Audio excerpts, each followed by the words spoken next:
A man refuses to be a father after learning his girlfriend is pregnant. Did he handle the situation the right way, or is he avoiding responsibility? Hello everyone, this video tells a story which a man who abandoned his child.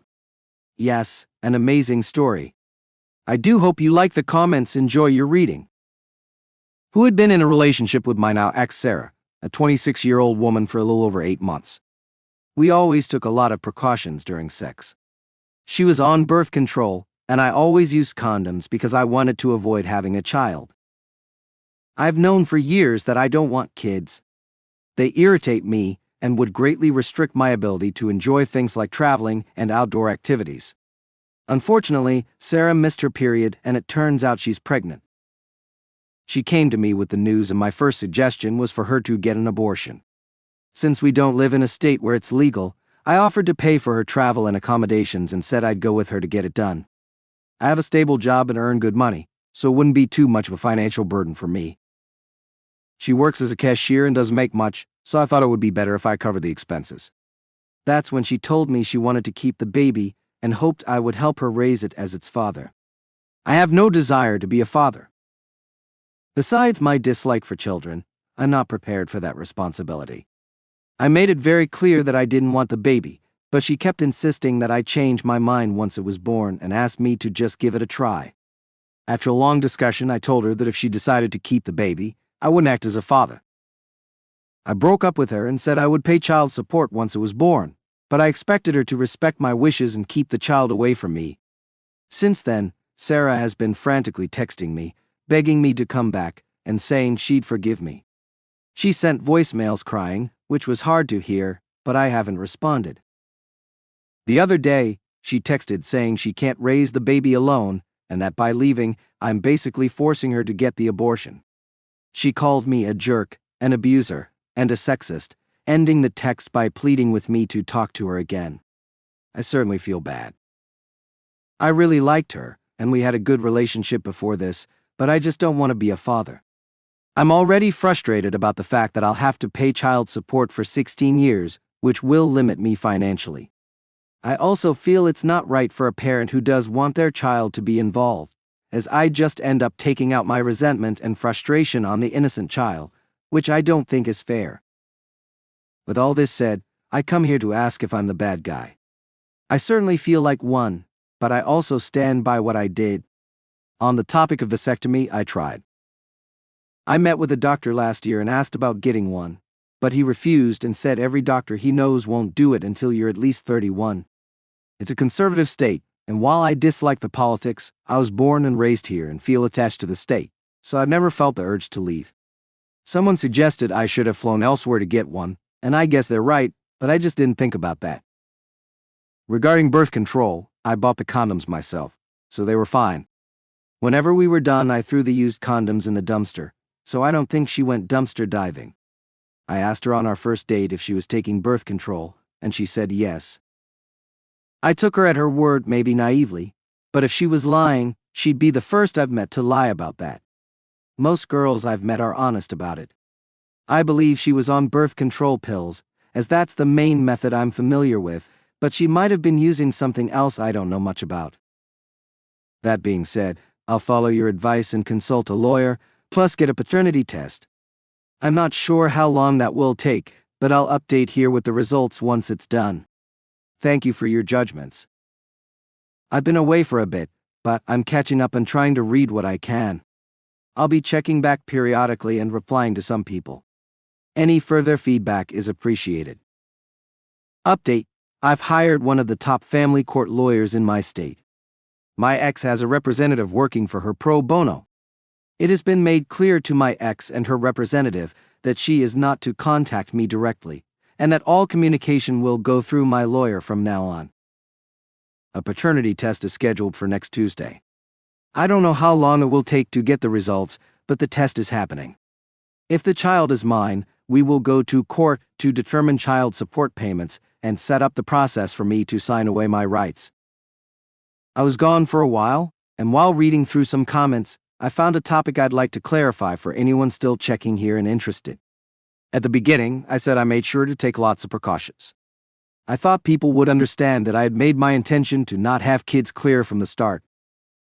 I just wanted to make that clear. She told me she wasn't looking to have kids. I should have been more explicit about this, I guess.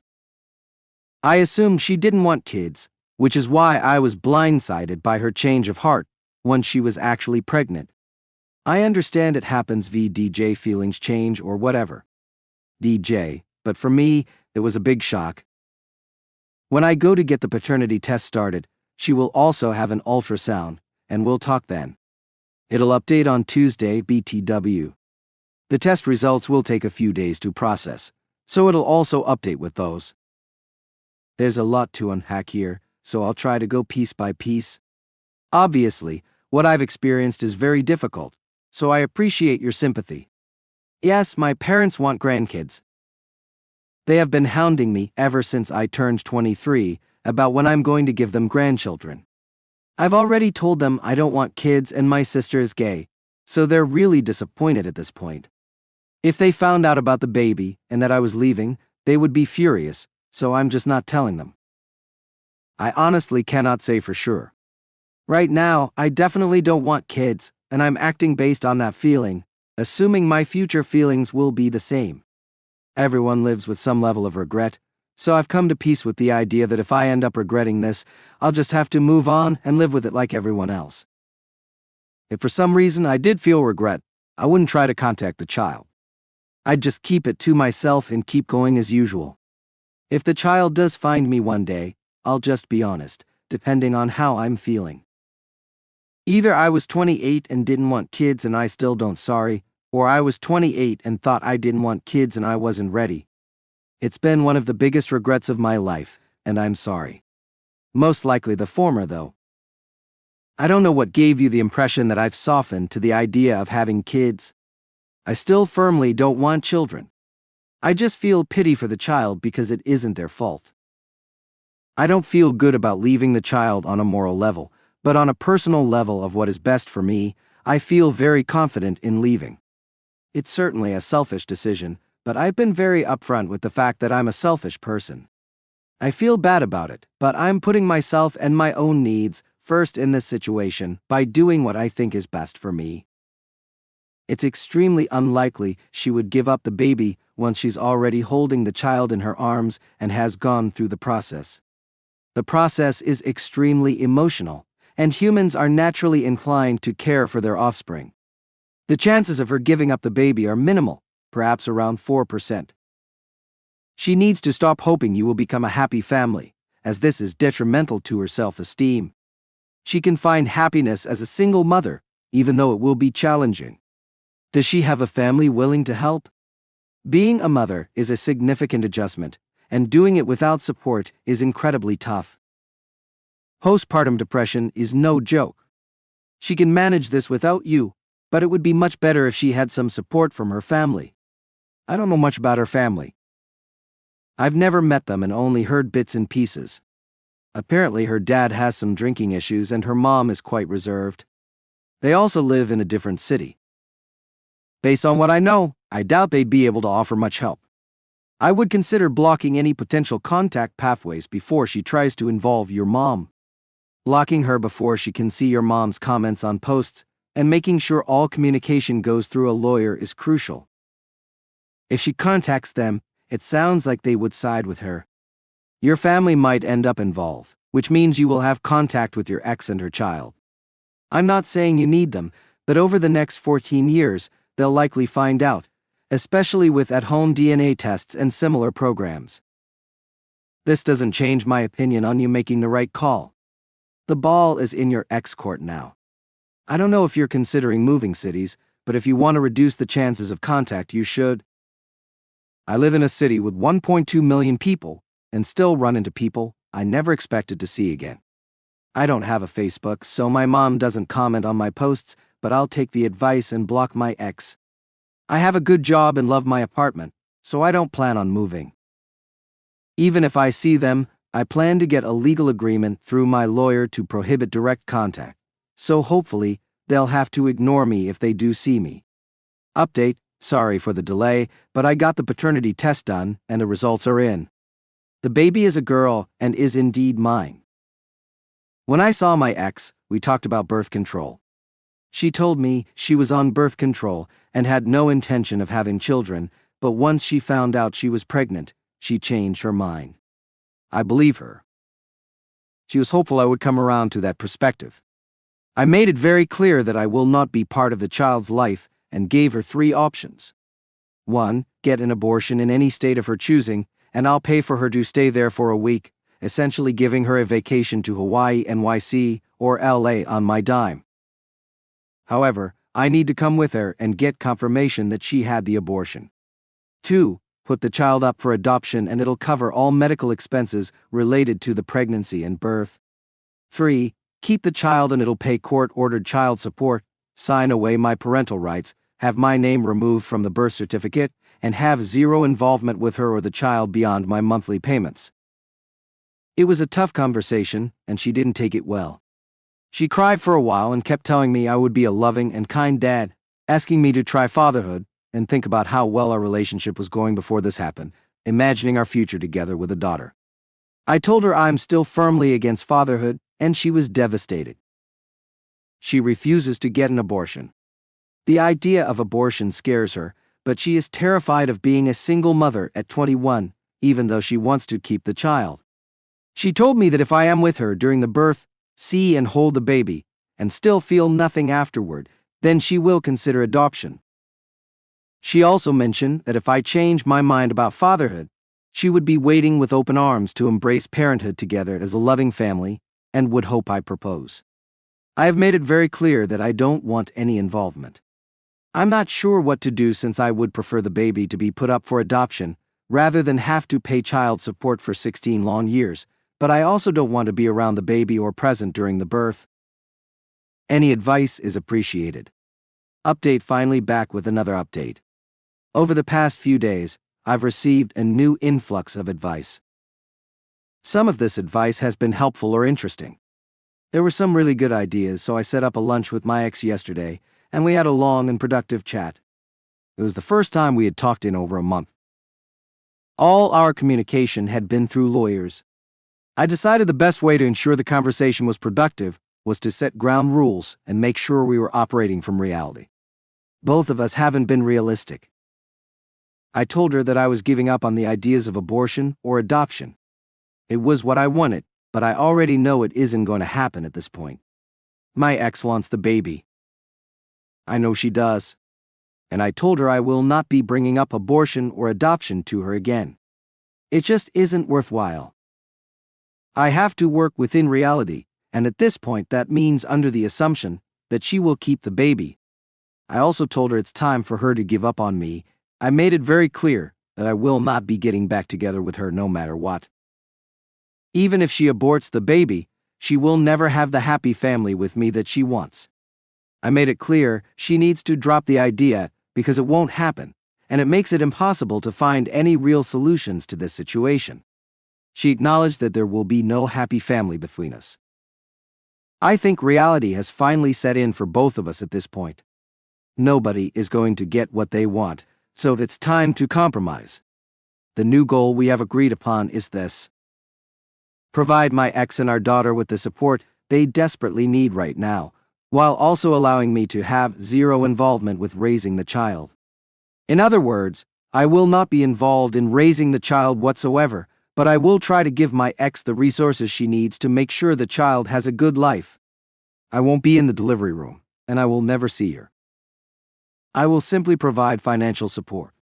My ex has $1.15 in student debt that she needs to pay off. She is only making around $1.50 a year from her job, and she will be a single mother, which means additional child expenses. By contrast, I only have around $1.08 in student debt left to pay off, and after a little over 3 years working at my company, I just got a promotion and significant pay raise, so I'm now making roughly $1.80 a year. Additionally, there is plenty of room for further growth in my field, with income growth potential all the way up to $1.275 a year, although that is still pretty far off in the future. I'm not saying any of this to brag, just to put our situations in perspective. I'll have all my debts paid off by the end of 2025. Plus, I've been setting aside money into a savings account and investment funds. What I'm trying to say is, I have money and she doesn't, so I will be making up for my lack of presence with significant financial support. I would prefer to avoid court, so I worked with my ex to find a fair monetary support system. What comes next is a handshake agreement between the two of us. If someone has a problem, they can go to court and determine child support that way. We talked for a while about what a fair payment system would look like, and this is what we decided on. I will pay for all of my ex's medical expenses that come with her carrying the baby, including doctor visits and hospital bills. When the baby is born, I will pay my ex $3 monthly in child support to cover the child's expenses. This will give my ex some financial relief and allow her to continue paying off her student debt. We don't have exact numbers, but our estimate, using phone calculators, was that it would probably take her between 5 to 7 more years to pay off all her student debt. Once she has paid off all her debt, the monthly child support payment will drop to $1.05 monthly. If my ex finds a partner who she marries and who takes on the role of a father to the child, then my child support payments will stop, since he will provide additional income. Additionally, I will create a savings account that my ex will be able to monitor. Starting the day the baby is born, I will deposit $600 into the account. I will then deposit $600 into the account on the first day of every month until the child turns 18. Based on our calculations, the account will have roughly $129,600 in it, not including interest. I don't know how much college will cost by then, but that should significantly help with college expenses. If she decides not to go to college, I will empty the fund into my personal savings account, so she only gets the money if she attends college. There is another condition for the college fund, but I'll get to that later. Beyond financial support, my ex and the child will need emotional support. This is where my wonderful sister comes in. She and her wife love kids and have been looking into adoption for a few months. Based on a comment I received from a woman whose brother was in a similar situation, where the woman decided to take an active role and helped his ex raise the child voluntarily because she liked kids, I reached out to my sister. Knowing she was already interested in raising a child with her wife, I asked if she would be interested in helping my ex. She was very excited about the prospect. I asked my ex what she thought and she agreed. My sister and her wife will act as a support system for my ex. When they have time, they will help with things like babysitting, giving advice, or just being there for her to talk to. They'll also provide an additional family for the child, making things like birthdays and holidays special. This is where the second condition for the college fund comes in. As I'm sure you've noticed, my sister is lesbian. I've received many questions about why I don't want my parents involved with the child. Let me explain. My sister came out at 15, and from then on she was treated horribly at home. My parents are extremely religious and very homophobic. As soon as she came out, they ostracized her. No more birthdays, no more Christmases, no more family dinners. They gave her the bare minimum necessities to survive, and otherwise left her alone. It was extremely toxic, and what they did was awful. My sister has rightly gone no contact with them. The second condition for the college fund is that my ex cannot tell my parents about the child or let them meet her. What they want most in the world is grandchildren, and I will not give them that joy. My ex has my sister's help and support, and that will be enough. Support so she doesn't need my parents. I made it clear that if I ever find out about her visiting them with the child, there will be no college fund.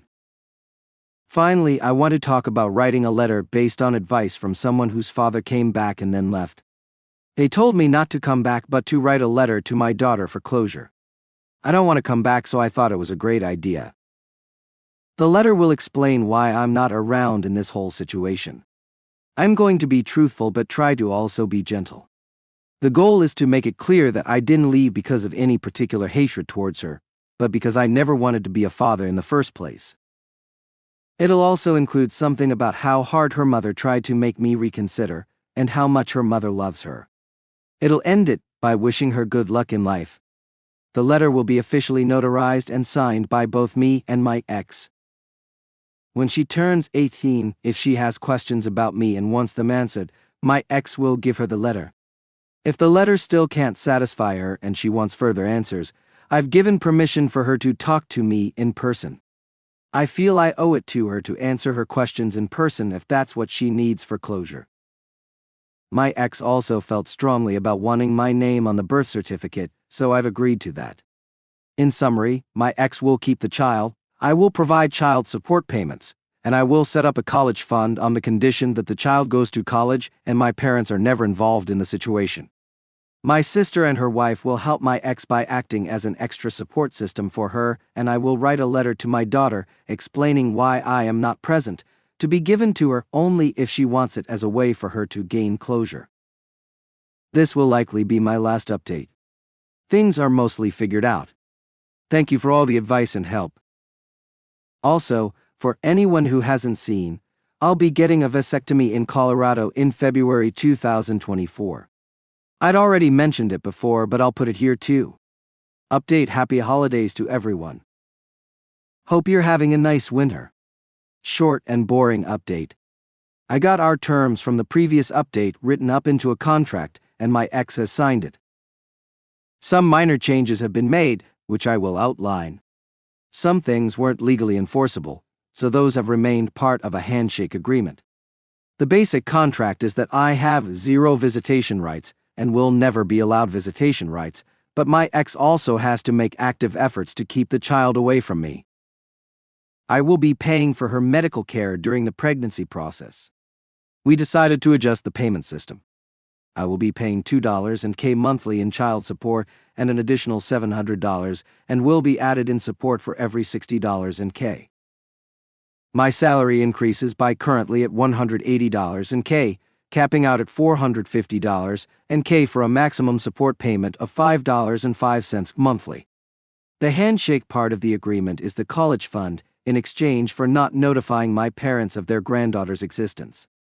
The college fund will be monitored by my sister. I will deposit $600 per month until the kid turns 18, and then the fund will be made available to her if she is going to college. If the child decides to pursue college or trade school, she will have access to the full fund. If she decides not to pursue higher education, she will receive a flat sum of $20, roughly 1/3 of the total fund, and the remainder will revert to me. We scrapped the idea of a letter. If she wants to find me when she turns 18, she will have to search for me on her own. I decided it's best to make it a slightly higher barrier to finding me. My sister will still be involved in helping my ex with parenting, and they have decided to make the girl aware that my sister is her aunt. Everything is pretty much settled. My ex is quite far along in her pregnancy now, and all arrangements have been worked out. I apologize to anyone who hoped I would step up and be a present father, but that is never happening. Comments where I've replied. A commentator asked about the role my sister will play in the entire situation and the boundaries regarding parental rights in context with my ex, the child's mother. My sister isn't a middleman. She won't be giving me any information about the kid because she knows I don't want to hear it. She can be as involved or uninvolved as she wants, but when we spend time together, we won't talk about the kid. I'm paying her because it's either this contract or I go to court for child support, and it's much easier to set it up through a contract than through court. Plus, I feel I got fairly favorable terms. I guess I could flee the country if I really didn't want to pay, but that's such a hassle. I'm going to sign away my parental rights, but in my state, that doesn't exempt me from child support. It's more of a symbolic gesture to ensure I never have custody. Sometimes courts can force a father who hasn't signed away his rights to take custody in certain situations. It also ensures that if something happens to my ex, the kid won't fall to me. My ex's ultimate goal is a happy family, so if she finds a guy she likes, the goal is for her to marry him. If he wants to, he can adopt the child, which would cease my payments, though the college fund agreement would continue. Beyond monthly payments, I will have 0 contact with my ex. I don't plan on showing my financials to anyone I date in the future.